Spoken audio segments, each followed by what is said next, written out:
Okay, Nat, I want to give everybody 3 moves that I know categorically will help any student hit it longer.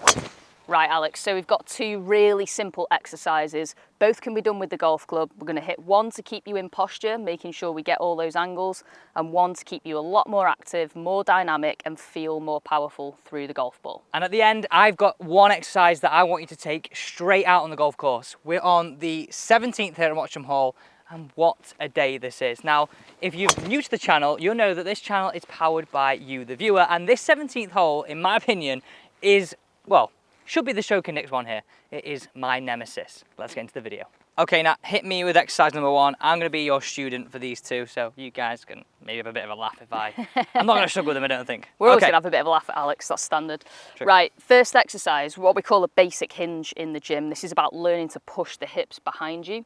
So what we normally see in posture is we like to be in that strong position here with the hips behind, and we're avoiding this thrusting forwards of the belt buckle coming towards the ball. So what we're going to do is just teach yourself to get in that posture. And also we can make this a lot harder in the gym. This can become a barbell, 2 dumbbells, kettlebells, resistance bands, anything to sort of increase the load. Yeah. The basics, however, go like this. So normal golf posture. We're going to use the driver here, Alex, as a bit of a guideline. If you stand yourself up completely tall to begin with, and you can rest that club along the thighs as a bit of a guideline. And all I want you to do is slide the club down the thighs and imagine you push your butt back at the same time. Perfect. Keep going maybe to about mid-shin, and that's going to be roughly about your full range.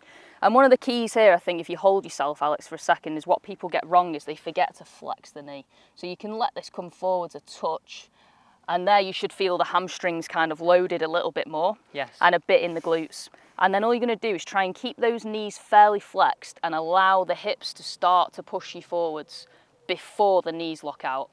And that's where we get that full glute engagement. And all we do is look for sort of 10 to 15 reps of those with the club as a warm-up. If we're looking for more load, more strength, we can go to a barbell, dumbbells, etc. Fab. Make sure you do exercise number 1. Here's number 2.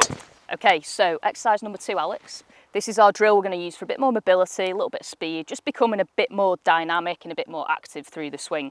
So again, we'll use driver, your longest club, 3 wood's fine as well. If I get you to grip as wide as you can, so both ends of the club. And like on perfect. The end, just like this. Exactly, normal posture. And then all we're going to do is just swing up to the backswing. So it's probably a lot wider than you think you would ever get to. Obviously, Very much so. The hands are in a slightly different position than a normal shot. And then just whip yourself through all the way through to follow through and finish. And again, we've got that width coming in. But because of the length of the club here and the position that you're in, you have no choice but to kind of make your full arc. Yeah. And that's really where we see more speed, is where people get wider and they create more of an arc rather than being really armsy and handsy and getting the body in all these different positions. I feel like it's sort of like carrying its momentum through as well, which is really nice. Yeah, exactly. And again, just like exercise 1, we can make this much harder. That can become a kettlebell. You know, we can swing it up here through that full arc, maybe a dumbbell held this way, using some resistance bands to pull across yourself like this. Loads of variations, but just in simple terms. This can be a nice warm-up, nice mobility drill, or just one of those field drills to help you really get the, grasp what we're looking for. Could you also do like the Happy Gilmore? So you could go sort of feet together, step. Yeah, absolutely can do it in that context, or even just gripping the club with the Happy Gilmore. I always think that's a bit of fun as well, isn't it? You know, at the range here, step, really load through that side and just be a bit more active, kind of really give it some meat. Now finally, this part is probably something that you've not heard before, golf grip and speed. So have a look at the screen right here, Nat. I mean, we've got one version where I've got it in the fingers and one version where I've got it in the palm.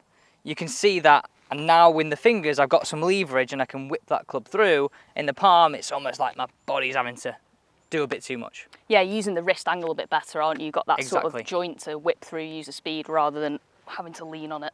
I think the analogy that I would sort of use is when you get a towel and you put it on your fingers and you're trying to hit someone in the back of the legs with it.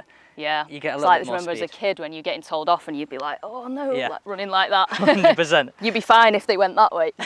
Exactly. So like if you get it in the palm here, I mean, you can hear the noise, and I'm going to put the same speed in, but it's just different class. Yeah. So just a little grip checkpoint. Have a look at this on player cam. Just make sure you got it in the fingers, and then make sure you've got sort of 2.5, 3 knuckles showing. But main thing here is get it in the fingers on your glove hand. Right, let's hit a couple away.